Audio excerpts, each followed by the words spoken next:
Ayan siya. Ayan. So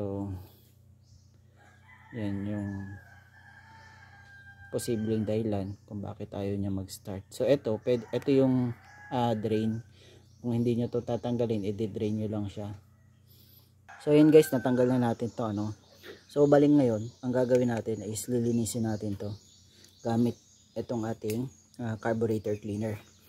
So eto guys, bago natin to tanggalin, lagyan nyo muna ng palatandaan, ano, lalo na kung first time yung baklasin to. So yung screw na yan, ayan, may connection yan dito sa ating throttle plate. Okay, so hindi niya talaga fully close yan, hindi naka-crack, mayroon niyang konting opening. Yan, so hinaharangan niya yung totally pag-close ng ating throttle plate para sa idle din, ano. Ayan, so although meron naman siyang ano dito, ito yung idle niya. So may butas yan dito. Ayan, may butas yan dito. Ayan. Ayan. So ibig sabihin, ito kinokontrol niya yung small amount of fuel na nahihigop dito during idle. Ayan. Pag umaandar na kasi yung ating generator, gumagano'n yan eh. Na-adjust niya. Ayan. So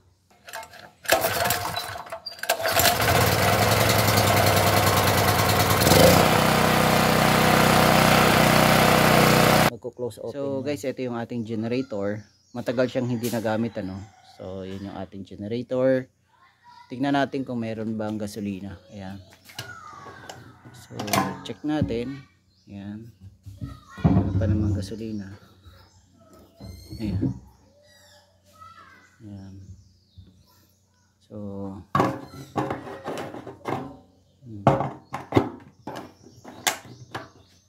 tapos tingnan natin dito. So yan, i-on lang natin to. Tapos ayan. Tapos start natin. Tingnan natin kung merong charge yung battery. Ayan, wala. So drain na yung ating battery. Ayan. So ang gagawin natin ay ito. Ayan. So hihilain ko lang to.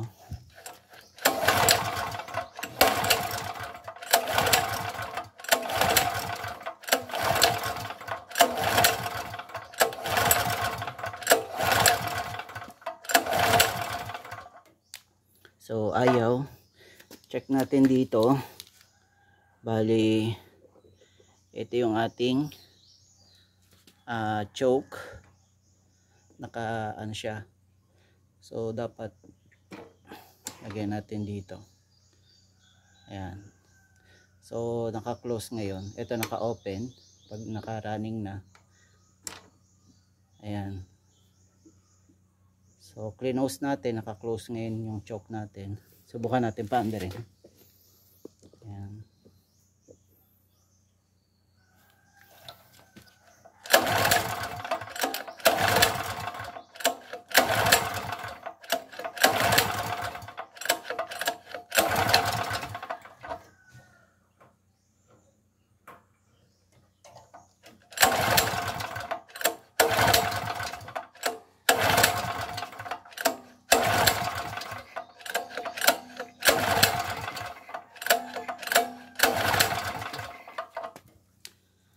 So ayaw pa rin. Buksan natin dito. Yan. So makikita natin dito. Yan, naka-open. Yan, naka-close. Yan, naka-open. Naka-close. So subukan natin ulit dito. Yan.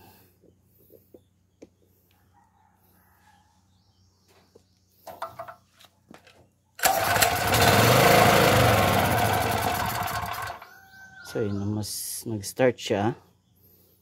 So back natin to sa running.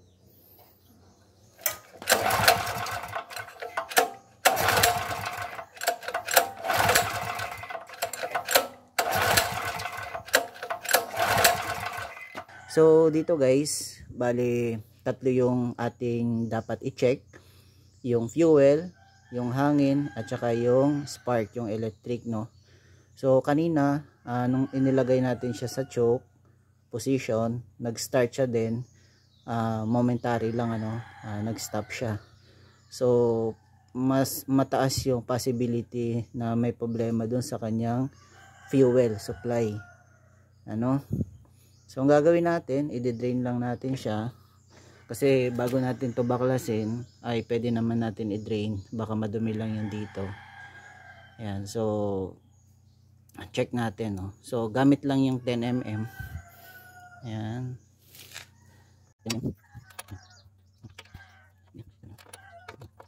So ito ay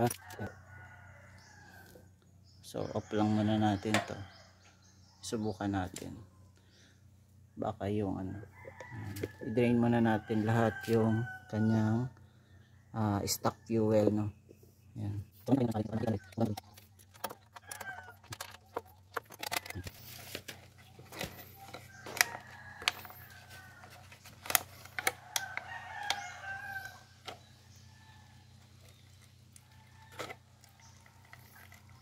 So naka-close yung ating valve doon, dun sa naka-close yung ating valve.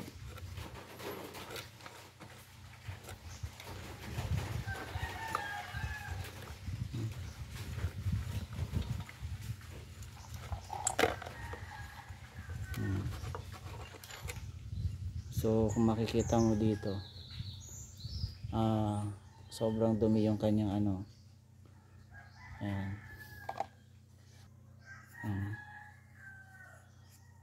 Ayan siya. Ayan. So yan yung posibleng dahilan kung bakit ayaw niya mag-start. So ito yung drain. Kung hindi nyo to tatanggalin, i-drain nyo lang siya. So subukan lang natin tong linisan. Yan.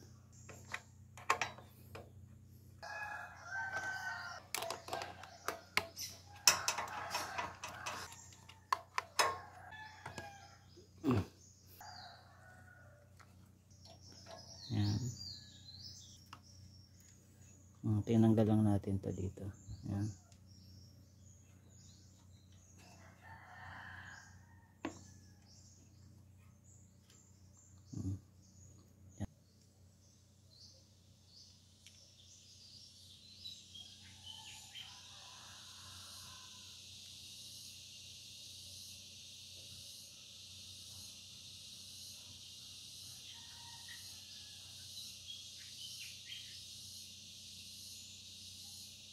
So yun guys, natanggal na natin to, So balik ngayon, ang gagawin natin is lilinisin natin to gamit itong ating carburetor cleaner. So eto guys, bago natin to tanggalin, lagyan nyo muna ng palatandaan, lalo na kung first time yung baklasin to. So yung screw na yan, ayan, may connection yan dito sa ating throttle plate. Okay, so hindi niya talaga fully close yan, hindi naka-crack, mayroon niyang konting opening. Yan, so hinaharangan niya yung totally pag-close ng ating throttle plate para sa idle din, ayan. So although meron naman siyang dito, ito yung idle niya, so may butas yan dito, ayan, may butas yan dito, ayan. Yan. So ibig sabihin, ito kinokontrol niya yung small amount of fuel na nahihigop dito during idle. Ayan. Pag umaandar na kasi yung ating generator, gumagano yan na-adjust niya. Ayan. So nagko-close open yan.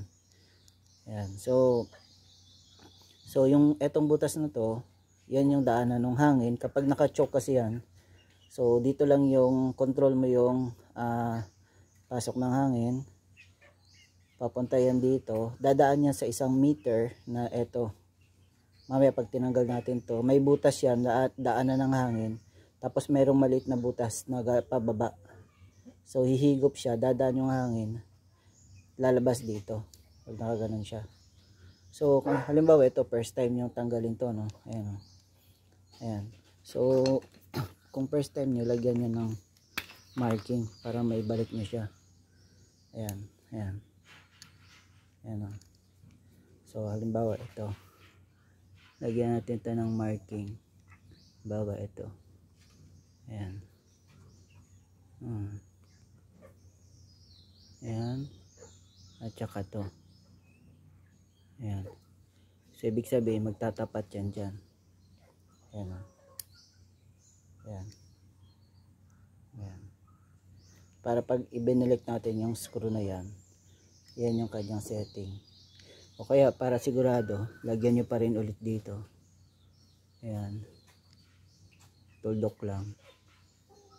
Ayan, para kahit na mabura to, meron pa rin ikayo dito. Ayan, ayan, ayan. So yun guys, no, tatanggalin natin yung main jet nya. Ngayon kung first time nyo, ayan, flat screw lang. Ayan, para maibalik nyo siya na same higpit din, pwede nyong lagyan ito ng marking. Ayan, ayan. So para pag ibinalik nyo, yan yung kanyang lalim, no. Ayan, ayan.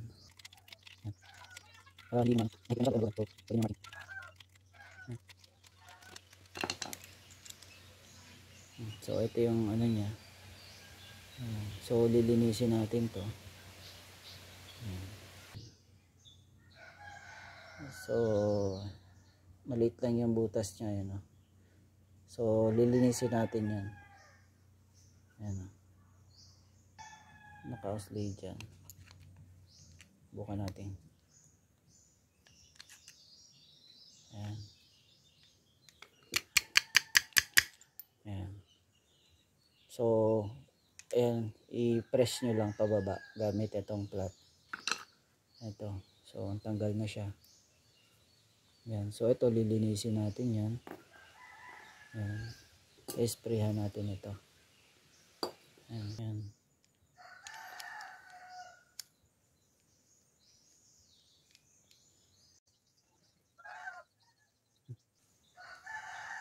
Ayan. Plastic lang to. Ayan. Tatanggal siya.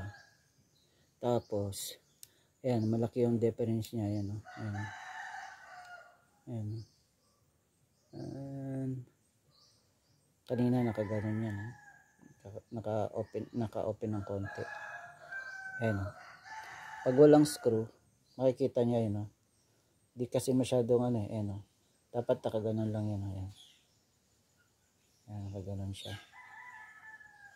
Ayan, dayo, oh. Hindi lang kasi kita sa camera. Ayan, dayo, no. So importante talaga na may marking bago nyo tanggalin. Ayan. So once na natanggal na natin to, ayan, tanggalin natin to.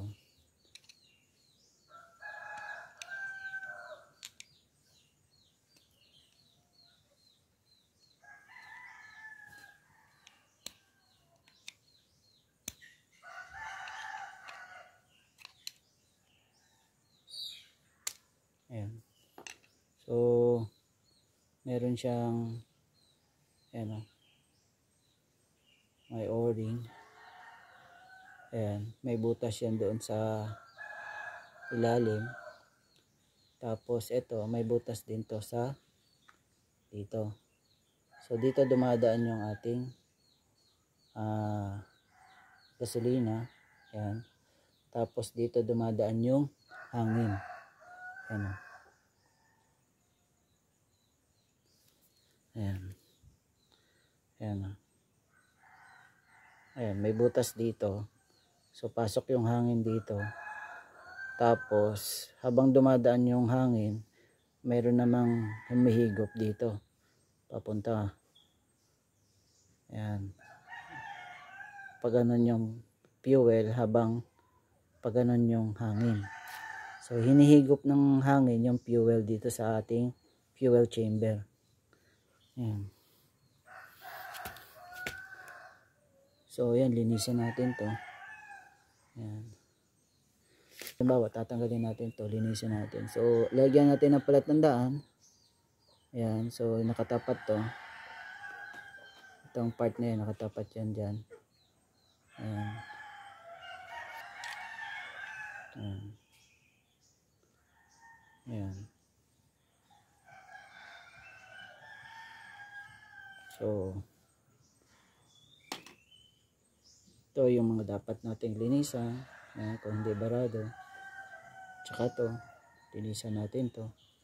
At tsaka din to. Ayan. So, ayan.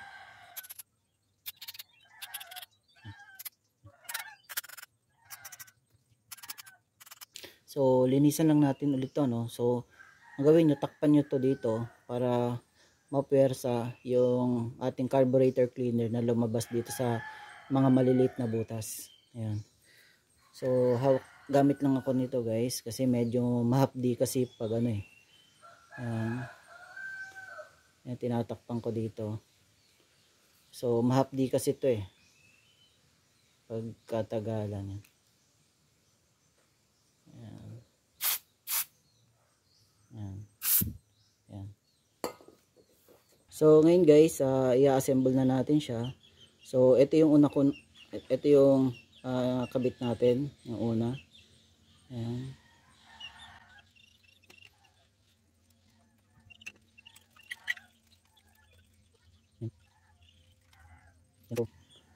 Ayan. So, i-adjust na lang natin yan mamaya. Nagtapat naman sila. Ayan. Tapos, ang next na install natin ay ito. Ayan. So, siguraduhin lang natin na hindi clog yung butas na maliit dyan. Kasi kung clog yan, hindi makakaigap ng gasolina.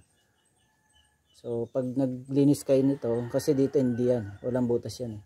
Dito, pag naglinis kayo nito, ayan. Ganyan nyo lang.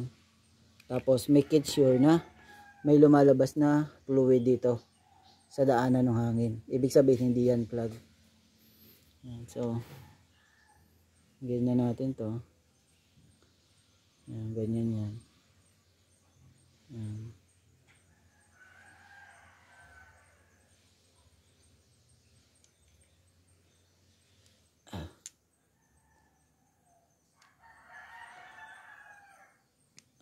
Ayan.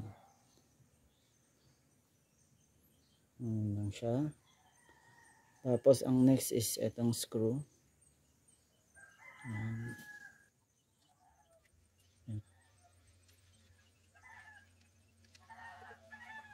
Ayan. So, malayo pa.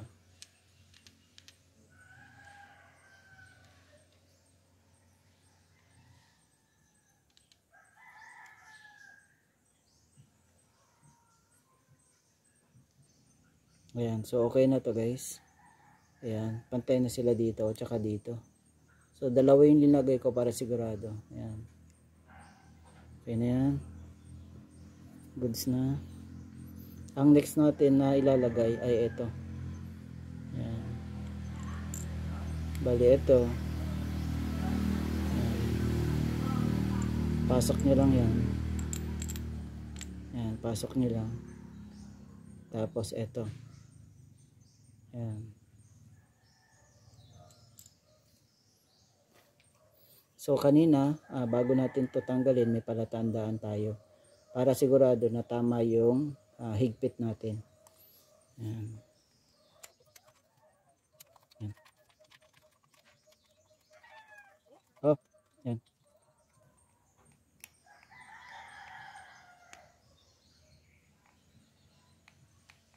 Ayan, okay na ito. So, yan yung tamang ano niya, higpit. Ayan. Ayan. Tapos makikita nyo dito. Ayan. Ano na yung, ayan, naka-usli lang siya doon. Ayan. So, okay na to. Ang next na ilalagay natin ay ito.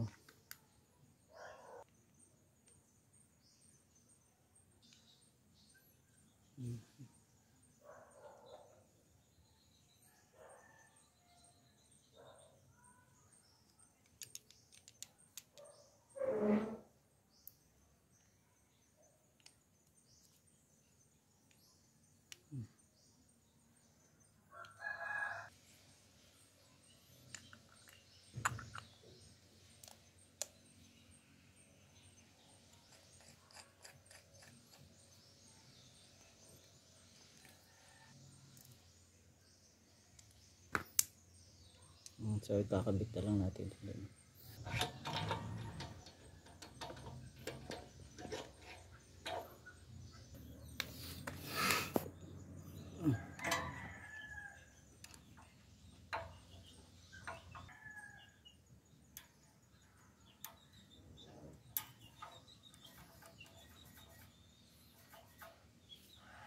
Bali guys, pinalitan na natin siya ng hose. Ayan. Tapos ito, babalik na lang natin to.